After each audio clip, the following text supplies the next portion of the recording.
Bonjour et bienvenue dans ce nouvel épisode de mon podcast IMO en live du salon Rent, le rendez-vous de la PropTech. Et moi tout de suite j'ai rendez-vous avec Olivier Colcombet. Bonjour. Bonjour Ariane. Olivier, vous êtes directeur général, président de Digit RE, c'est ça? De Digit RE, les marques Capifrance et Optium, les deux réseaux du groupe.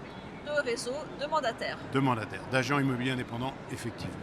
Ça fait quoi Il y a combien de collaborateurs, combien de mandataires? Alors on a 4700 conseillers actifs. Sur les deux marques. Sur les deux marques cumulées. Voilà, Capifrance étant un peu plus gros qu'Optium. Voilà. Le moral des professionnels est mis à mal ces derniers mois. C'est des mois qui durent très longtemps.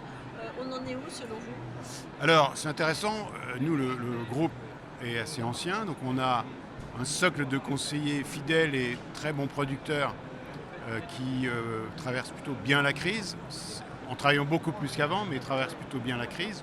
Et en termes de marché, on peut dire que 2024, c'est stabilisation depuis avril, des mois avec une vraie reprise, comme juillet, parce que nous on a fait plus 14, plus 15. Et puis on surveille parce qu'il y a tellement d'événements extérieurs à la profession, les taux, la politique, les élections, que tout ça c'est encore fragile. Donc on surveille nos KPI pour s'assurer que le secteur repart comme on le souhaite tous. Pour nous, bien évidemment, pour nos professionnels et pour les Français, parce que c'est quand même complexe de se loger en 2024. Donc vous dites qu'on est en train de repartir? Moi je dis qu'on a fini la baisse et que depuis avril, on récupère une partie de la baisse que nous avons connue sur le premier trimestre 2024. Donc il y a bien une légère reprise. Maintenant, il ne faut pas en faire une euphorie. Le financement reste un sujet. Et on peut dire ce qu'on veut, les taux ont baissé, mais les exigences bancaires restent très très élevées. Et quand vous demandez un primo-accédant 15, 20, 30% d'apport, c'est bien de lui dire je te finance, mais c'est un vrai faux oui, quoi. Ou un vrai non, de dire 30%, qui en primo-accédant peut financer 30%. Mais soyons positifs, ça repart, il y a plus de demandes de renseignements, donc d'acheteurs qui demandent des informations sur les biens. On a, nous, la chance d'avoir, par exemple, chez Capifrance, notre TOF 100 à date, il fait 17% de plus de chiffre d'affaires que l'année dernière. Donc les bons s'en tirent. Moi, j'ai l'habitude de dire qu'avec la réduction du nombre de transactions, donc le gâteau s'est réduit, mais le nombre de professionnels commerciaux de l'immobilier, tout pris en compte, a baissé considérablement. Et résultat, aujourd'hui, en 2024, il est plus simple de démarrer parce qu'il y a moins de souris dans le gâteau qu'il y a 18 mois, par exemple. Donc regardons le bon côté des choses. Le marché, on sait que c'est un marché cyclique. Il y a eu un bas de cycle. J'espère bien pouvoir dire qu'on est en bas du cycle et maintenant on a besoin de quelques soutiens politiques.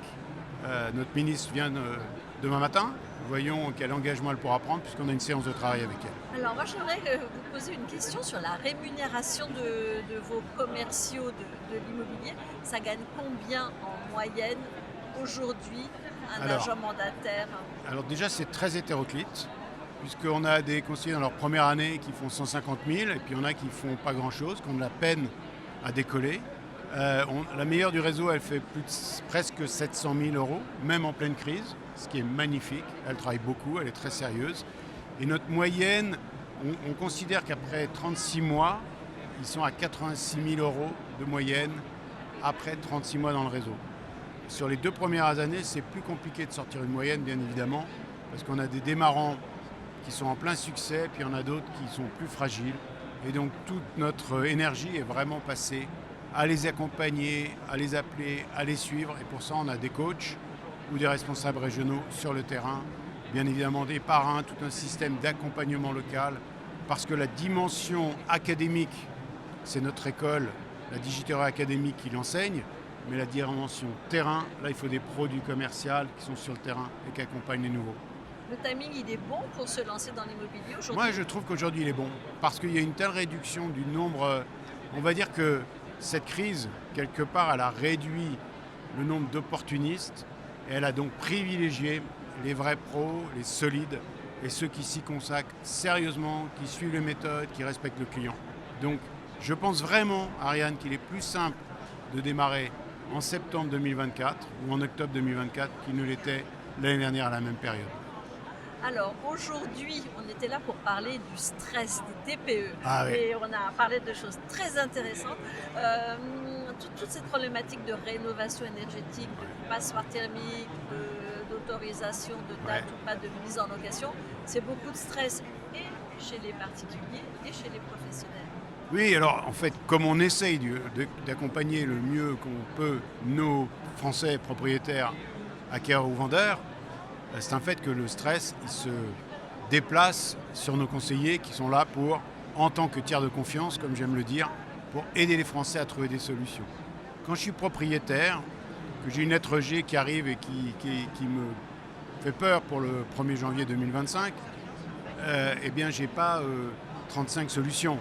Soit je fais la rénovation, mais il faut que j'engage des euros, c'est le coût de la rénovation. J'ai un stress, est-ce que je vais vraiment gagner une lettre, 2 lettres ou 3 lettres? Mon appartement va-t-il être vide 1 mois, 2 mois, 3 mois? Quelle solution j'adopte pour la rénovation? Si je suis en collectif, comment va réagir la copropriété? Tout ça, c'est quand même très compliqué. C'est des enveloppes assez significatives qui font que nos conseillers, on les a formés, on les accompagne pour qu'ils soient aptes, eux, à débloquer les situations pour les propriétaires. Et n'oublions pas que c'est aussi un stress pour les acquéreurs, parce que bien évidemment, eux, ils ont besoin de savoir à peu près quelle est l'enveloppe de travaux à mettre pour calibrer leur investissement, leur emprunt, leur dette, et bien évidemment le coût total du projet immobilier dans lequel ils se lancent. Et d'ailleurs, je parlais du financement, aujourd'hui les banques regardent, c'est un élément de plus qui vient complexifier l'endettement, c'est quelle est la lettre du bien que tu achètes, mon cher futur propriétaire. Et là, c'est encore un peu plus compliqué, parce que très clairement, les banques n'aiment pas le G, et donc intègrent dans la garantie le coût de travaux supplémentaires. En d'autres termes, mais oui, parce que en d'autres termes, si elle devait saisir le bien sur lequel il y a une dette, eh ben, il faudrait qu'elle récupère de quoi faire les travaux. Donc, elle minimise bien évidemment. Et pour un banquier, minimiser le risque, c'est augmenter l'apport et la boucle est bouclée. Et la boucle est bouclée.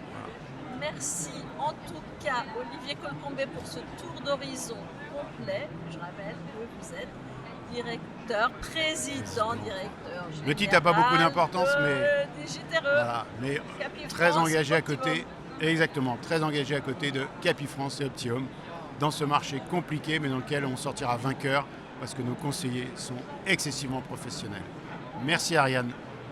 Merci beaucoup et à très vite pour un nouvel épisode de mon podcast Immo. Great.